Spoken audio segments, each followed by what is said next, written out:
And I'd like to introduce our speakers this afternoon. So, Dr. Sue Tate and Zoe Lippett. Sue, we've been working with from very early on. We met Sue when she came to our Jan Hayworth exhibition in 2010.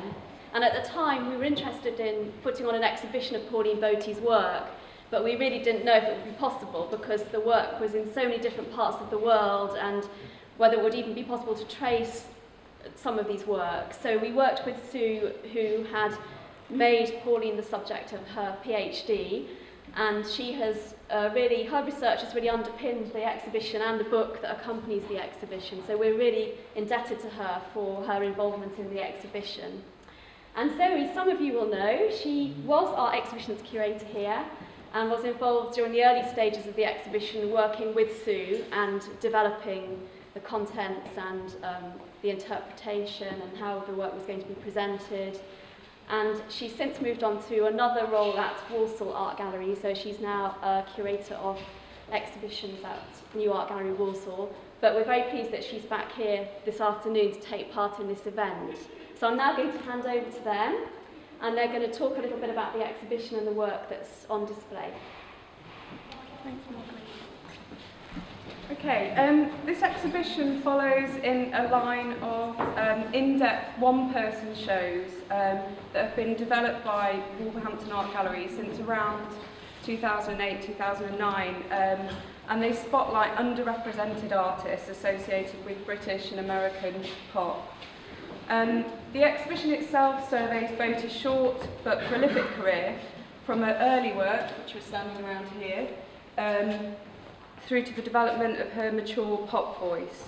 As Marguerite mentioned, it brings together previously unseen work from private collections in the UK, Europe and the United States, and it coincides with the acquisition of a major work by Pauline Boty, Colour Her Gone, which was made in '63, and it's just over that side of the room. This acquisition was made possible through the generosity of the Art Fund and the Friends of Wolverhampton Art Galleries, and was made possible via the Mayor Gallery, and it's great that James Mayer and Christina are here this evening from the Mayor Gallery. The acquisition of this work places Wolverhampton on the map as one of just 2 UK public collections where Boty can be seen and appreciated, and it also places Wolverhampton in the context of the space where the rewriting of pop history can be set forth. The importance of Boty in the history of pop cannot be judged entirely on this exhibition. There are some omissions, some works that it wasn't possible to bring to Wolverhampton Art Gallery, and therefore the accompanying book allows the challenge that this exhibition makes to the traditional canon of pop to be fully articulated, as it is able to show all of the artist's work within context and gives room to a wider discussion around collecting histories and also the gender construction of pop. Sue, can we start first by looking at this early work, an early self-portrait. Boty would have been about 16 or 17 when this work was made, which coincided with around about the time when she had been received a scholarship to Wimbledon. How important was her tutor, Charles Carey, in encouraging Boty's early experimentation? Oh, well, very definitely, because I think this painting shows that she's got this competence and confidence with painting and oil paint and so on. She did her intermediate in lithography, you just choose something to do it in. But then when you went on to your diploma, she first of all went into the School of Painting because that was her heart's desire, but then she realised it was being run by very staid people, you know, Browns and Greys of the Euston School. And Charles Carey was the new tutor in stained glass. He'd recently come from the Royal College of Art. He was very much in touch with the pop zeitgeist. He was a friend of Robin Denny's. Through Robin Denny, he met Peter Blake and was amazed by Blake's huge collection of pop ephemera. And so he brought all that understanding to Wimbledon and encouraged the use of collage, but also he encouraged the exploration of modernist art in every way. And Boty went to Paris and soaked up all historical references and the paintings of modernism, and Carey was very happy for them to paint as much as to stained glass. So in these first works, these are all works that she did whilst a student. You can see the way that she is very quickly picking up, experimenting, and putting down again, if you like, different styles of modernism, absorbing them, moving on. So the two at the end, each side, you can see the influence of Cézanne, so you know the cube and the sphere and the cone, or the way in which the still life is kind of tipped up to the picture frame in the way that Cézanne did. And that's not easy to do, actually, to break that kind of convention. That one there is almost a homage to Bonnard, isn't it? You know, not only the style, but the woman in the bath. And the one above, of course, is Picasso-esque, so she's sort of taking that on board. So it was an environment within which she could do this kind of experimentation, was encouraged to do it. But also this idea of bringing in found materials, collage and so on. And Carey was very keen for them to do that, and he would set projects for nightclubs and swimming pools rather than churches. And he encouraged the use of collage as a basis for the design of the stained glass. When they'd read a letter from Picasso who said you could make a work out of the contents of a rubbish bin. So they tried it and made stained glasses out of it. So he was so much in touch with that whole zeitgeist, the links to the Royal College of Art, encouraged this experimental work. So I think Wimbledon was a very fortuitous experience for her. And on top of that, in a tiny cohort, when we think of, I don't know if any of you are teachers, the number of students we have to deal with now, of 5 students in the first year in stained glass. 3 of them were ambitious young women, Boty being one of them, who all went on to careers in the arts. So she also had that sense of it being okay to be ambitious and having a cohort, a peer group to work with. Charles Carey himself was married to an artist and studied under Richier, so he was very sympathetic and open to the idea of women as artists. So a thoroughly fortuitous beginning, I think. And then, yeah? In '58, Boty took a place at the prestigious Royal College of Art, but in the School of Stained Glass. Yes. We know that her art wasn't in stained glass, but in painting and collage, which is obviously something she continued to do at home in her own time. But why in stained glass? Well, obviously there's a certain logic. And why does it matter as well? And why does it matter, yeah. There's certain logic because she studied with Carey, who did do stained glass, but she had been advised that it was too risky to apply for the School of Painting because it was the most prestigious school, the most difficult to get into. And for a mere girl to try and get in was a mistake.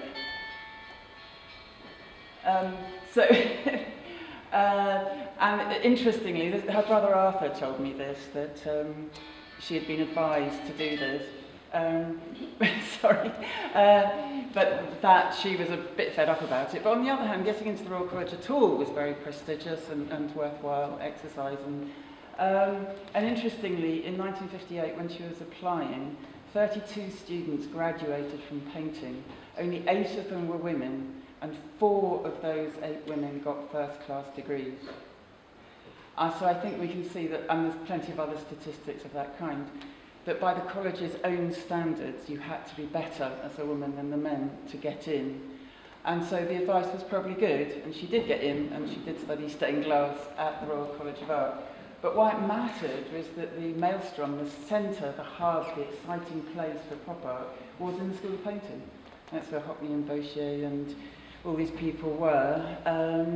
Whilst they did experience some antagonism from the more traditional members of staff, that's certainly true, they also got support from people like Richard Hamilton, who was teaching in a different school, from the independent group, where often we see the roots of pop coming from, and he came and gave out some little prizes, and they felt, oh, it is okay what I'm doing. Boty, meanwhile, was in stained glass. She had to do a study from the V&A, she had to visit churches, and so on and so forth. And at that time, the Royal College was in lots of separate buildings, so there wasn't that much trade between the two places. And I think it's fairly evident that her development as a pop artist kind of stalled at the Royal College of Art. She lost confidence, she wasn't encouraged in the collage technique, particularly by staff. So it was a bit of a stalling moment and a loss of confidence. Whereas for the guys, of course, it was where it burgeoned pop and kind of came shooting out and met the public domain in the Young Contemporaries exhibition, which she wasn't included in. We talked about how well-versed Boty was in art history and her awareness of this. While we're here around these collages, I think it's important as well to look at her place within the history of collage and acknowledge her place within the history of collage. In relation to Schwitter's, we know that Boty was influenced by the German collagist Kurt Schwitter's. In 1919, he invented that term Merz to describe his own practice, and we talked about how that might relate to Boty's work. He used the word to denote the combination of all conceivable materials for artistic purposes, and technically the principle of equal evaluation of the individual materials. A wheel, wire netting, string and cotton wool, the factors having equal weight and rights with paint. And in a similar spirit, Boty described her materials as things I just pick up, like cigarette packs and milk bottle tops and matchbox tops, rifle range targets. And Schwitter's later collages, which incorporated American food labels, cinema tickets, cartoon strips, we can see those references with Boty's work. And in the recent show that took place in London at Tate, Britain, Eduardo Paolozzi and Richard Hamilton, Schwitter's is acknowledged there as having a really important influence on the formation of early pop with those artists, but Boty isn't acknowledged there at all, and yet it's really evident in these works. Yeah, and although she wasn't encouraged in the use of collage, at Royal College of Art, she did carry on doing it. And these two stained glasses that she did there, one above was in her final show, her graduation show. This one's called Siren, and on the wall next to it, you won't be able to see from where you are now, but later you can have a look, there is a reproduction of a collage which is identical to this stained glass. So she was using the collage way of thinking and working and putting it directly into stained glass. And I think actually, when you come and have a chance to look closely, it's really quite skillful how she's done that translation between media.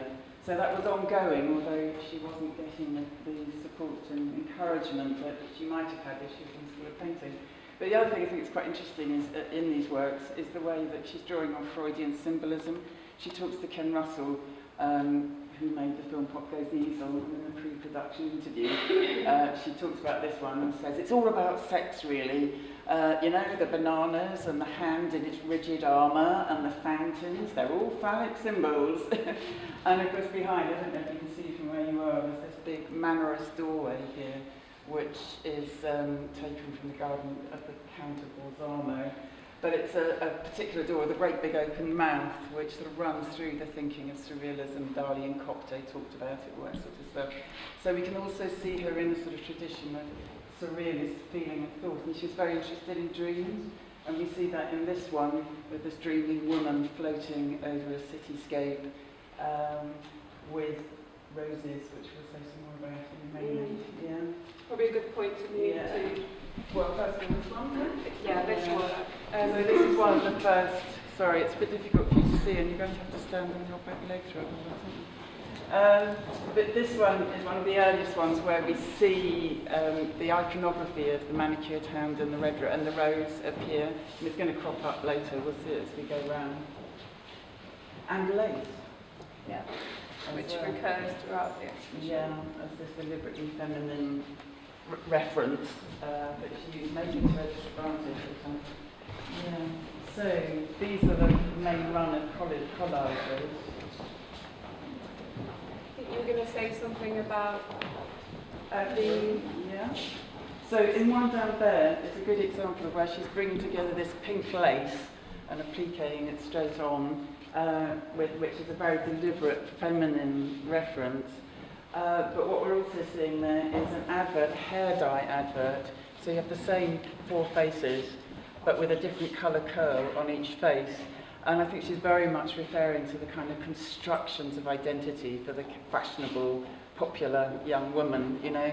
So we're seeing that sort of debate entering in already. You can also see the female form is very upright with a closed contour. It's quite a phallic shape, which is very similar to the shape of the siren in the collage and the stained glass. And behind her a circular shape, and this is going to be another repeated element, which I think is interesting. I don't fully know how we should understand it, but it is a repeated thing of the phallic form of the female with a circle behind it.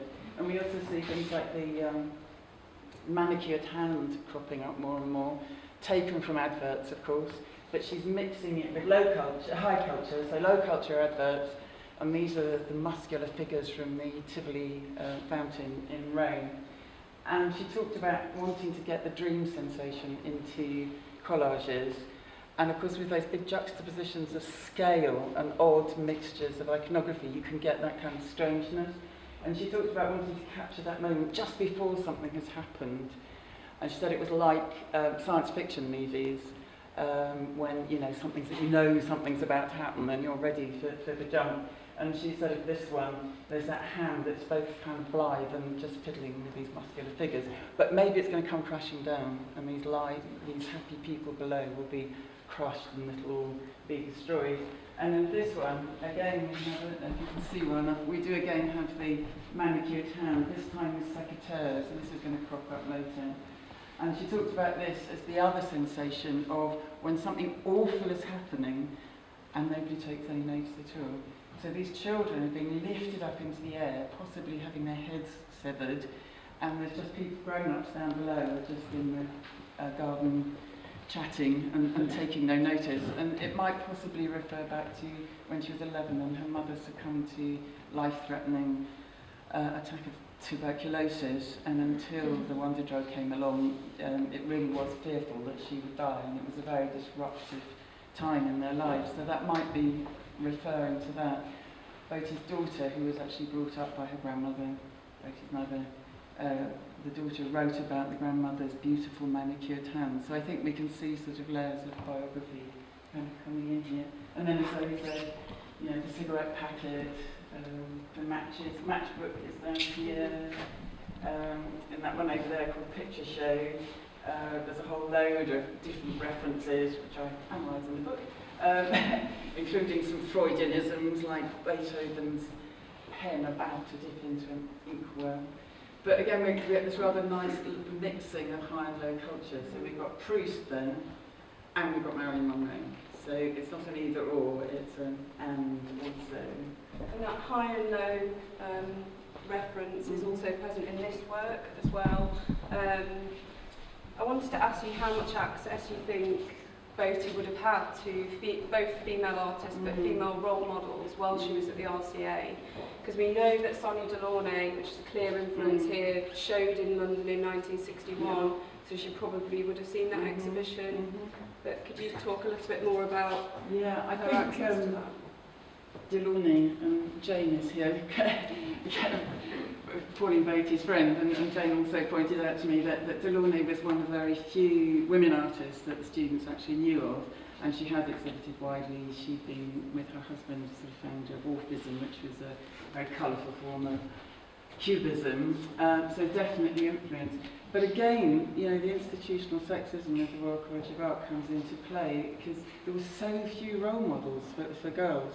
When she entered the Royal College of Art, there were 63 members of staff, and only 6 of them were women. And it remained at about 10% right through the 60s into the 70s. So it didn't change through the so-called liberated 60s. So I think it was actually quite problematic for a lot of young women not having any role models, being felt that they couldn't get into the prestigious spaces and so on. So perhaps it's not surprising that she kind of stalled a bit. But after leaving the Royal College of Art, she did pick up again with her pop voice and get back into gear. And this section of the exhibition showcases work that really convey the development of her mature pop voice. They're sort of brought together under the umbrella of a nostalgia for now. Stand here. A nostalgia for now. What did Boty mean when she spoke of this? Okay, it was a phrase she used. She said some people like Victoriana, but we want to have nostalgia for now. So she wanted that kind of intensity of emotion that nostalgia brings with her. Her work is wanting to tap into emotion, but to make it absolutely contemporary and of now. I also wonder whether she was slightly distinguishing herself from Peter Blake, who of course did use a lot of Victoriana and so on in his work, so she might have been doing that as well. But I think she very much wanted to, being outside it, she wanted to get close in and work with it. And this is something that you've talked about as being very distinct from what the curator and writer Marco Livingston has has argued as being a sort of key criterion for pop, this cool detachment that he associates with the male pop artists, both in Britain and in America. Yeah, and until more recently, Marco Livingston's very much made that a criteria.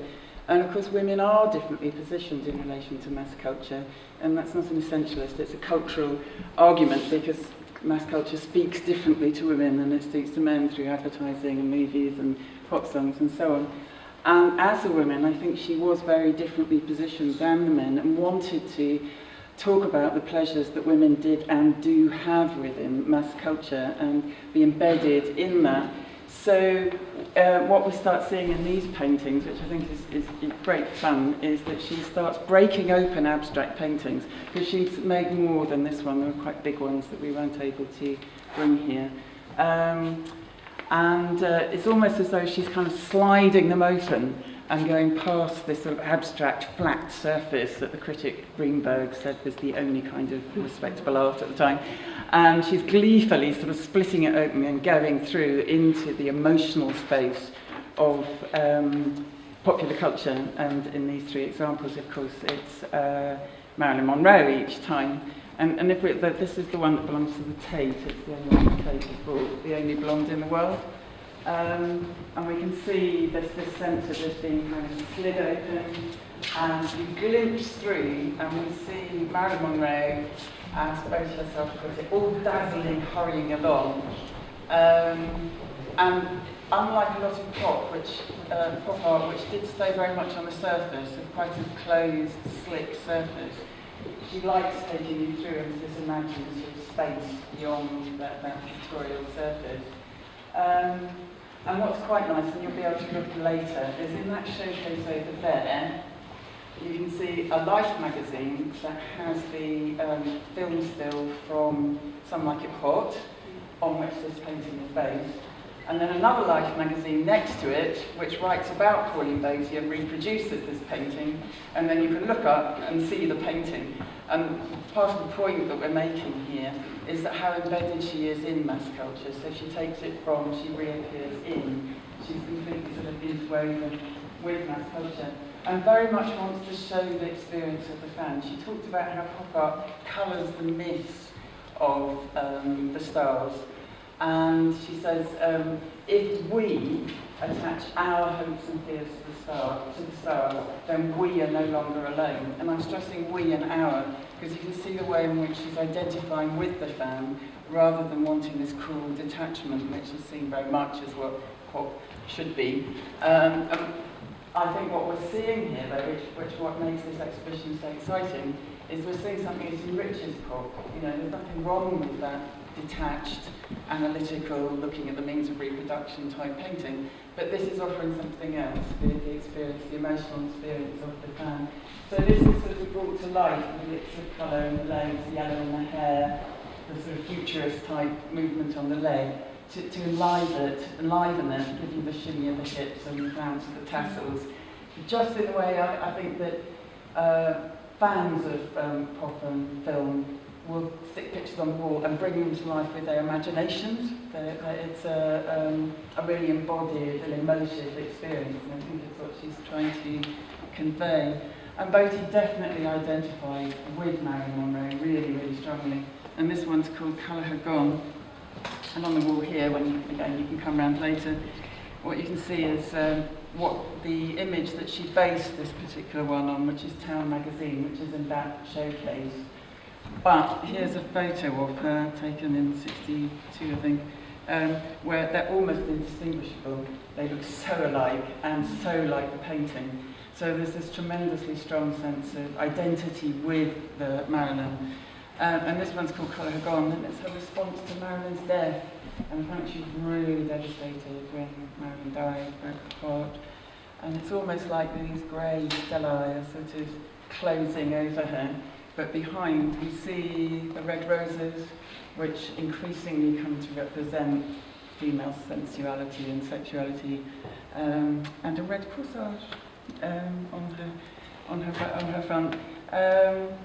And again, I think it's quite an emotive kind of picture. It's wanting you to be involved in that sense of grief of closing. You had another way of talking about it as well, what this squeezing might mean. Yeah, in terms of obviously her response to Marilyn's death, but also that Marilyn could be seen almost as a tragic figure, which is something that Hamilton seems to say in his series of screen prints, which was, I think that was made around about the same time, around 1963. And yeah, I suppose it's almost that it's closing in on Marilyn, the tragic nature of her stardom, really. Yeah, and the pressures of that stardom, aren't they? Yeah, Boty said about her in an interview, said Marilyn was betrayed. They just exploit the women, the people that they make money out of. So yeah, I think that's all in there, isn't it? It's part of that kind of story. Yeah. And I know that you have some interesting points to make around collecting histories as well, and the fact that this particular work was the first work to be collected in the UK in a public collection by the Tate. Yeah, and certainly, yeah, and they reserved several paintings, and this was the only one that they bought. And we'll return to this argument in a moment, but it's interesting that they chose the Marilyn because I think it fits into the narrative of pop, the existing narrative of pop, without ruffling the surface, but it still ticks the equalities box. We now have a woman pop artist. And the ones that they turned down, which we'll talk about in a minute, is Jean-Paul Belmondo, and It's a Man's World one, which we'll talk about over there, both of which probably would have disrupted that story, challenged it, shifted it, asked questions of it, but this was the one that was actually chosen and that gets reproduced most frequently and gets into most exhibitions. But it's not one that perhaps challenges this history of pop as much as some others might. This one's called My Colouring Book, which was the title of a pop song which was in the charts in the early 60s. Later, yeah.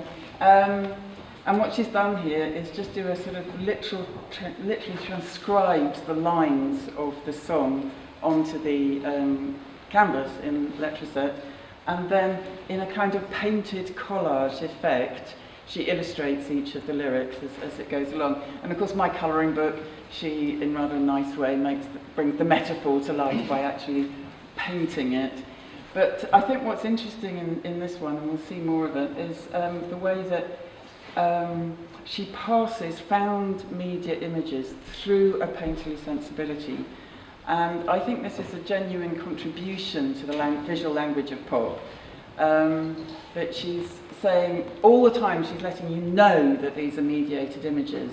So he's in monochrome, we get other examples of this, or there's the rectangular shapes round them, like pictures cut from the book. The way in which he's painted this, which from a distance, if I would say it was a collage, you'd probably accept, but it's painted. So, so she's not pretending this is not a mediated experience, it is, but by passing it through the painterly sensibility, I think she's giving it that embodied, visceral, emotive charge that popular culture, if you enjoy popular culture, you get from it.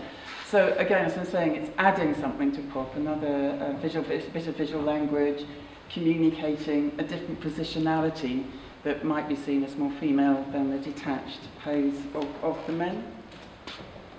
Yeah. Another work taken from a song, Manfred Mann's song. Yes. And here we just want to talk a little bit about Boty's, a really important theme for Boty, which was sex, which obviously was a theme that was important to all of pop production. But Boty considered the pleasures of female sexuality as inseparable from social and political liberation at the time. And in terms of her visual language, which you'll talk a little bit more about, for you talked about it giving form to the expression of an autonomous female sexuality that avoided the kind of sexual objectification of women that is present in the images of, say, Peter Phillips, Anthony Donaldson, even Gerald Lang. Yeah. Can you talk more about the about 54321 specifically, and also perhaps the importance of its influence on contemporary art? I'm thinking about people like maybe Tracy Emin. Yeah. I mean, Marilyn, of course, is the archetypical symbol of sex. But it's been argued by people, film critics like Dyer, that it's sexual for men. So they stand for a sexuality that's actually male sexuality. And Pauline Boty was very keen to sort of find a way of expressing something about the experienced autonomous female sexuality. And I really love this one. 54321, the Man for Man song that started, the people who are old enough are smiling. It's the beginning of Ready, Steady, Go, which was a generational defining pop programme on Friday nights. The weekend begins here. I think some people remember that. Pauline, but they had a very carefully hand-chosen studio audience of young people dancing, and Pauline Boty and Derek Bochet both had dancers' badges. They could get in on their dancers' badges. And in fact, in the very first showing of Ready, Steady, Go, she's credited in the titles as dancer.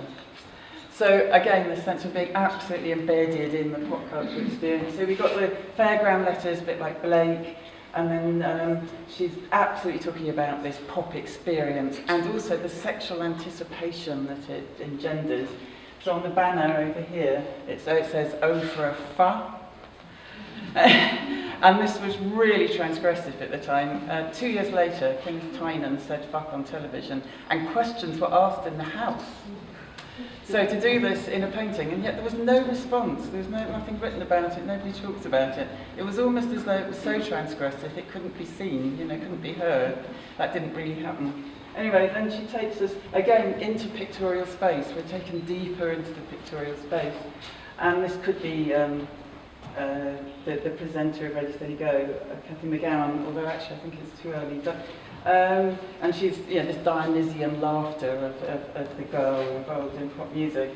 And then behind her, what do we see? Is it a rose again, definitely the petals of a rose, and a fur coat perhaps. But when you look closely, the rose has been quite deliberately overpainted with flesh colour, and it's elongated. And I think there's no question that there is definitely at least a reference to clitoris, labia, pubic hair, and the thighs on each side, with the head taking on a kind of phallic significance. And I think this is quite deliberate. I think she wants to talk about what it feels like for a woman to feel sexy, rather than what she looks like sexual for men, and trying to find a visual language in which to do it. So this has nothing to do with pornography, and much more to do with trying to find a way of speaking differently. And of course, she also turned her desiring gaze on male heterosexual objects of desire. And the really famous one is John Paul Belmondo with Love To, which we have a reproduction in there. And it's another example of the influence of curatorial practice over the years, is that it was one of the ones that was turned down by the Tate. So it went into a private collection. And although the owner offered to loan, she's kind of gone AWOL, and we weren't able to arrange to collect and transport it. So it's not here, it's not with us. And it's this wonderful picture of Belmondo in grisaille, in black and monochrome. It's obviously a PR mediated thing, with this huge red rose quivering on top of his head. It's kind of hilarious and ridiculous, and about her desire and her lust. She said to him, he's the dish with a ravy navel, in a letter to Jane. And slurp, slurp, he's just lovely in Au bout de souffle. So she's looking at this sort of high art reference to New Wave and bringing it together with a sort of poppy, lustful engagement as well. But it can't be here because it wasn't chosen by the Tate in '98. And so we're seeing patterns of curatorial practice all these years later still unrolling, and why it's an ongoing issue about how we get these artists back into the story. It's not always easy, yeah. And with reference to this particular work, I think it's important to highlight that, like Blake, for example, Boty did also look to, Elvis, the Beatles, the Everly Brothers, and yet she also, and I think that's the significant point, she also looked to New Wave cinema, the avant-garde, and so there's that bringing together of high and low again, which perhaps wasn't present elsewhere. No, I think among a lot of the pop artists there was a kind of anti-intellectual pose that mattered to them. It was their way of being transgressive, was to be anti-intellectual.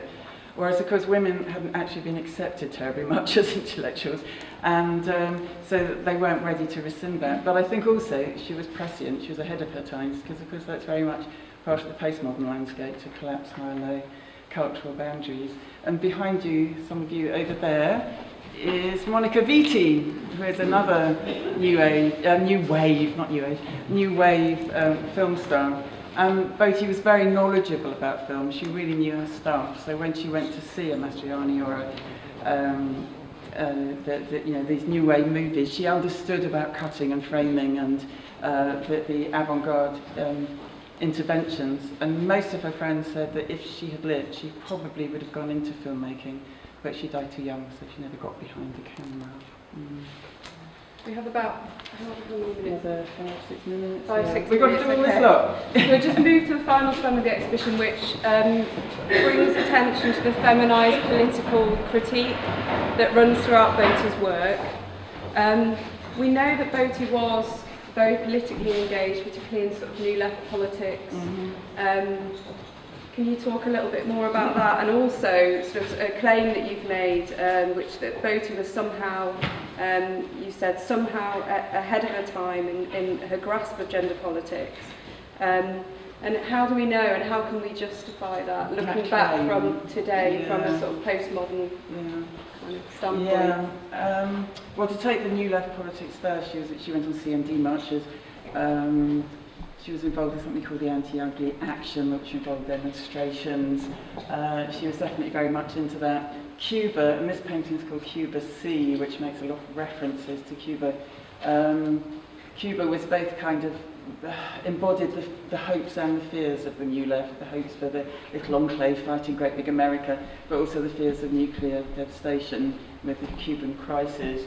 So it was a very key issue in this round about 63 in particular.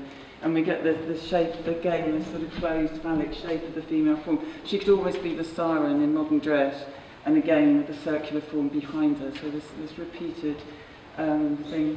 And this is Martí, who is a poet who wrote the words for Guantanamera. So he's a Cuban hero, and there's various other references. But you asked me, how can I claim that she was a feminist avant la lettre? Well, fascinatingly, she gave a number of monologues on a trendy magazine-style radio programme, and they could have appeared in Spare Rib, which is a cutting-edge feminist magazine of the 70s. And they're really witty, hard-hitting feminist invectives. They're funny, and she also talks about mass culture and her love of pop stars and pop singers and film stars and so on. But there's absolutely no question, again there's chunks of that in the book, so we get the absolute evidence of her feminist intent, and it was ahead of that sort of those sorts of ideas being more generally articulated. And so also, as so said, these pieces were actually designed for Arts Council competition for stage design, and they were made in 1961, so they're not chronologically, they were made before the Maryland, but already in here we see politics and also gender politics. So on the upright there's the political references to Cuba, to demonstrations, to male violence, and these are designs for Genet's The Balcony, which was a very radical play that conducted illusions of power with a revolutionary uprising going outside, but all the play is around the bodies of the commodified, sexualised women, the whores and the madam. So it's a very interesting choice that she made. But in these panels here, which will be made up, they're grinning, they're posing, and here they're painted. This is the different scene. It's Irma's room. She was the madam, and it's absolutely swathed, almost kind of swamped in lace. And the faces come up really much here, and then loaded. They are unnamed and anonymous and painted with quite uncomfortable gashes of paint, really. Whereas down below is Derek Marlowe, the individuated man. He was the author of Dandy and Aspic, which was a popular spiker at the time. And you can see the style of painting. It's a real competent photorealist job. It's dry brushed. It makes me think of Richter, who was making these paintings a couple of decades later. Or a decade later. And he's really cool. He occupies the space, the blue space behind him. But what I really love about this painting now is that in that glance, it's a really sexy, seductive glance. Well, I think so anyway. He's a handsome man, and that wonderful moment of eye contact when you first get that kind of connection. So it's acknowledging and celebrating that moment of heterosexual pleasure, and at the same time she uses the codes of paint to highlight the gender inequalities of power. So you have both in one painting, and she does it through paint. And I think that anyone who says that she was a bad painter hasn't looked at this painting. It's clever, it's engaging, and it's intellectually interesting to use paint in that way. As the politics agenda, the gender politics, really comes through in this work as well. Countdown to Violence. Countdown to Violence. So unlike the 5, 4, 3, 2, 1 countdown to the weekend, we've got the countdown to sort of, well, it's really a comment on male violence, and there's so much to unpick within this. There's references to sort of the history of violence within America in terms of Kennedy and Abraham Lincoln. Got the coffin wrapped in the American flag, the self-immolation of a Buddhist monk, which was around 663. And also this reference to a media image, which is the same image. Those of you that may have come to the pop and politics exhibitions, pop protest exhibitions, will recall this image from Warhol's work, the piece that he made about the race riots in Birmingham, Alabama. I think what's interesting in here is that Boty's using it in a much more intelligent way, complex way. And also we have the manicured hand again, which runs throughout the exhibition, but here it's sort of severing the rose, which I think is important as well. So we get that sort of climax. The rose appears, and then the Jean-Paul Belmondo equality reproduction, it's huge. Now it's severed. And then in the two works, It's a Man's World 1 and 2. Oh, and this image comes directly from the collage where the children are nearly being beheaded. So it's violence across time and across space, and the red rose, the female sensuality, is being severed. And there were two works called It's a Man's World 1 and 2, which obviously in their very title have shown this consent. There is a reproduction of It's a Man's World 1, and within a grid of a review called Oh Calcutta, which you may have heard of, very much the 60s zeitgeist. The title is a poem of oaths you have, which they took from a painting from 46 by Clovis de Trouville. And Boty was invited by Kent Einham to do a series of pop ballets, which was going to be around a series of paintings of erogenous parks, but this was the only one she made before she died. And in line with the title, she does a bum. And on one hand, I think it's amazingly vivid and vivacious and gorgeous, and the rendering of the bum is almost plum-like, and the colourfulness of all this. So it feels like an extraordinarily alive to someone very close to death. On the other hand, it's a rarefied body part on stage, as the rose has gone. So is it actually a comment on the way in which women are expected to perform sexually? I think maybe it's both, and I think that runs through the whole thing. It's not an either or, it's higher and low culture. It's both celebration and critique running at the same time. And here I think it's both a celebration of life and an awareness of those ambiguities and difficulties. I think it's a very ambiguous painting, although at first glance it seems just vibrant, doesn't it? I think it is actually both. So right at the end, she was still absolutely at the heart of the 60s. So I guess.